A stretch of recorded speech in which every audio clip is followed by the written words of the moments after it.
Bé, Arenys de Munt, que es fa el simposi de la descoberta catalana d'Amèrica, com que bàsicament a mi el paper de conferenciant o d'orador no és el meu, i el que sempre he volgut fer, i algun dia a veure si pot ser, és fer documentals, o jo venia del cine, i a mi m'agradaria més explicar-me a través del cine, fer documentals d'història. Arenys, que són conferències, i a mi em costa una mica. Aquesta darrera vegada vaig fer, no és un documental, penseu que això està gravat amb una webcam, que webcam és la camereta que hi ha aquí, gravada aquí, i tallat amb uns vídeos baixats al Google d'internet, perquè no veureu ara cap documental, però sí, és la ponència que es va presentar el novembre de l'any passat i que justament parla de l'Imperi Universal Català. Curiosament, com que és Arenys, i es parla sempre de la Riera d'Arenys, no? Es va posar aquí un inici, sí. És més petita, la d'Arenys de Mar era el doble d'aquesta.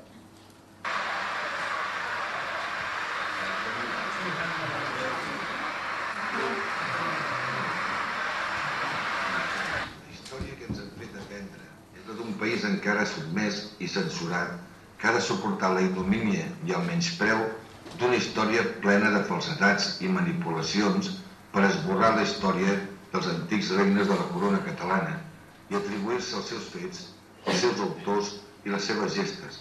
Una història també reescrita pels darrers vencedors franquistes.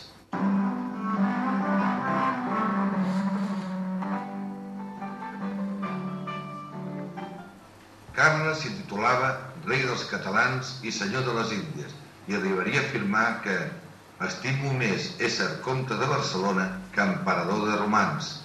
Gran devot, Carles I morí amb una imatge i una espelma de la Verge de Montserrat a les mans. L'any 2019 es compliran 500 anys de l'anomenament a Molins de Rei de l'emperador Carles I el Màxim. L'historiador Hugh Thomas senyala que del protagonisme que va tenir la vila de Molins de Rei en el regnat de l'emperador Carles no en queda cap vestigi. Segons diu el pare Bartomeu Casaus en la història de les Índies, el rey estaba en un lugar muy fresco llamado Molín de Rey, y todos los consejos y los grandes por lugarejos y fortalezas por allí alrededor. El obispo se aposentó en uno de aquellos lugares como mejor pudo. Els castells del Llobregat estaven plens a vessar, tant de bo es tornessin a omplir en motiu de la celebració i commemoració del 5è centenari de l'Imperi Universal Català.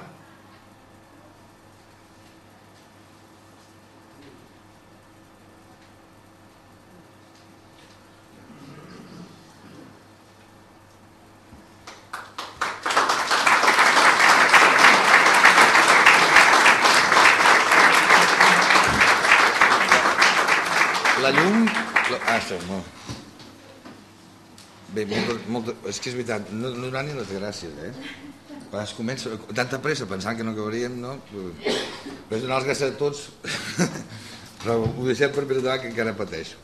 Mireu, ara em correspondria explicar què és l'Imperi Universal Català i aprofito l'ocasió per presentar... Vols venir, Eugènia, sisplau? Per presentar a l'Eugènia Carrasco, que és la directora d'aquesta revista, Dona. De dona. De dona. Eren dues d'ells, no? En aquesta revista ja veiem aquí el darrer exemplar de Cristòfol Colom català de Bilbeny, no? I en el proper exemplar, que sortirà dintre de pocs dies, demà passat, el que ara ell ens llegirà és el que sortirà publicat. Llavors, aquest article que va signat per mi, que és l'Imperi Universal Català, jo dic que l'hem fet a mitges, perquè la gent que ens dediquem a aquestes coses només diem que dades, i sembla que tothom tingui que saber què estem dient o alguna cosa així. I el cert és que de l'article original que jo li vaig donar amb ella, el que sortirà publicat és que no tenen res a veure.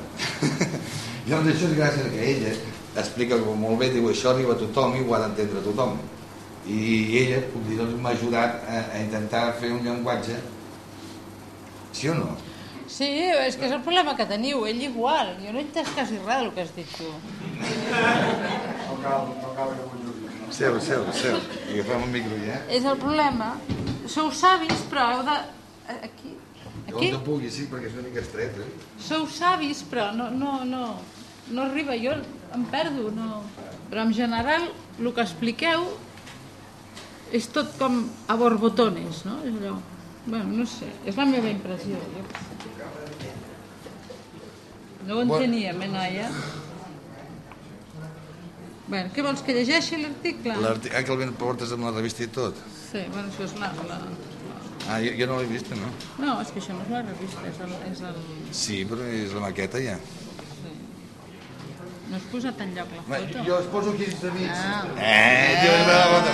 És que ella, justament, per no sé quin micro parlar, si se'n sent per algun cantó, sí, estan encesos, justament per poder il·lustrar l'article, ella va venir a Molins de Rei, si això recordeu és la capella, l'església de Sant Miquel, i com que hi tenim el Carles i l'Isabel de Portugal, mireu, ho tens aquí, no? Surt la imatge que tenim del Carles I a l'església de Molins de Rei en aquesta revista per primera vegada, no? Hi ha que agrair que a més es desplaci per fer una foto, està molt bé. I ara per llegir un article que l'hauries de llegir tu, però bueno. Però com que a mi no m'agrada... Bueno, el llegeixo? Sí. Ara ja... Bueno, això està a la secció d'Història i es diu l'Imperi Universal Català de Carles I. Al segle XII, el comte de Barcelona i príncep de Catalunya, Ramon Berenguer IV... Funciona això? Sí. Diu bé, no? Es casà amb Peronella, reina d'Aragó, i el seu fill, Alfons I d'Aragó, el trobador, iniciarà la corona d'Aragó amb l'herència dels dos territoris, Catalunya i Aragó. Els comtes de Barcelona, prínceps de Catalunya, que succeiran Alfons I d'Aragó, el trobador, en el segle següent, ampliaran la corona d'Aragó amb els regnes de Mallorca, València, Sicília, Còrsega, Sardenya, Jerusalem, etc. Per aquest motiu, també la corona d'Aragó es coneix amb el nom d'Imperi del Mediterrani o Imperi Català. Segons el diccionari, un emperador és un rei que posseeix diversos regnes. La definició d'imperi català és més reconeguda pels historiadors de l'estranger que no pas pels nostres. Consultant el Google Books, trobarem 73 llibres amb la definició d'imperi català, un centenar de llibres amb l'expressió castellana Imperio Catalán i més de 500 llibres amb el nom de Catalan Empire. A finals del segle XV, el rei català i comte de Barcelona, Ferran II d'Aragó el catòlic, es va casar amb Isabel la catòlica, tieta de la reina de Castella, Joana la Beltraneja. Ferran envaí Castella, derrotar les tropes de la reina Juana la Beltraneja i va coronar la seva dona, Isabel la catòlica, com a reina de Castella. Per tant, no és cert el lema «Tanto monta, monta tanto, Isabel como Fernando», inventat pel franquisme i utilitzat com a eslògan de la falange espanyola. Tampoc s'ajusta a la veritat dir que amb els reis catòlics s'assolís la unitat d'Espanya, ja que Navarra encara era del domini del rei de França. Un cop morta Isabel la catòlica, Ferran II d'Aragó, el catòlic, es va casar amb Germana de Foix, neboda del rei de França, i va conquerir el regne de Navarra. Quan es descobreix Amèrica, a partir del rei Ferran II d'Aragó, el catòlic, els historiadors deixen de parlar de la corona d'Aragó i comencen a definir la nova etapa de la història amb el nom d'Imperio Espanyol o Monarquia Universal Hispànica. Segons la versió oficial, el regne de Castella és el centre de l'imperi espanyol i Catalunya està en plena decadència. Mort Ferran II d'Aragó, el catòlic, el succeirà el seu net Carles I, conegut també amb el nom de Carlos V d'Alemanya. Catalunya no sols no estava en decadència, sinó que gaudia del seu màxim esplendor en el poder econòmic, científic, artístic, militar, religiós, polític i geogràfic. Tant és així que per poder consultar-ne el territori en un mapa era imprescindible emprar un mapa mundi o un globus terraqui, ja que en els seus dominis no s'hi ponia mai el sol. Segons el mateix Carles I, Barcelona era la ciutat primera del món, capital del nou imperi universal que abastava el nou món, conegut i per conèixer, simbolitzat amb les dues columnes d'Hèrcules amb el lema de Plus Ultra.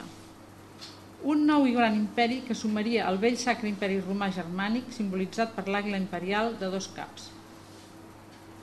Al cadirat del cor de la Catedral de Barcelona es conserven aquests escuts del capítol de l'Ordre del Toisó d'Or, l'ordre de cavalleria més important del món, celebrat amb el rei Carles I a Barcelona el mes de març de l'any 1519.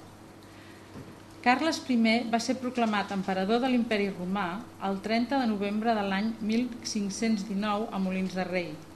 Ho va celebrar amb els 15 cavallers de l'Ordre del Toisó d'Or festejant la Diada de Sant Andreu, patró de l'Ordre del Toisó. Segons les Fontes Rerum Austriacarum, Sa Majestat cità tots els germans de l'Ordre al matí. Després van anar des de la Cambra Real del Palau Imperial dels Requesens a l'església de Sant Miquel Arcàngel, on van celebrar diverses cerimònies durant el dia. A la nit va tornar al saló, on va rebre en audiència els prínceps cortesans de l'ambaixada de l'Imperi Romà.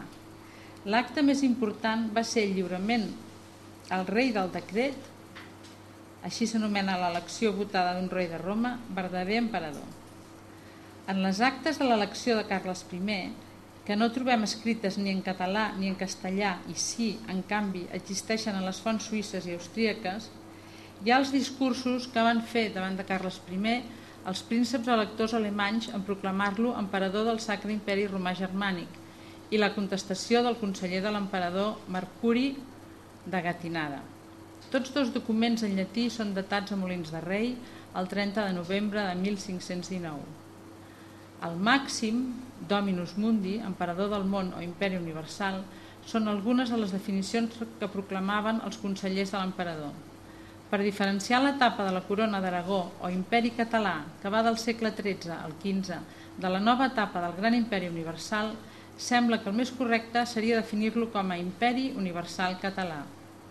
També seria possible utilitzar l'expressió monarquia universal hispànica o imperi espanyol sempre que s'entengués que la capital de l'imperi era a Barcelona. Però així, donada la total expansió de la mentida oficial que confon Espanya amb Castella i que atorga falsament la capitalitat de l'imperi espanyol al regne de Castella, sembla una tasca més difícil, ara per ara inabordable. L'11 de setembre commemorem la derrota dels catalans el 1714 sota el rei francès, i la gent no és prou conscient que van cremar els nostres llibres, van anul·lar els nostres drets i van reescriure la nostra història a gust del vencedor francès. Josep Barba Raventós, especialista en investigar la història per internet i amb treballs de camp.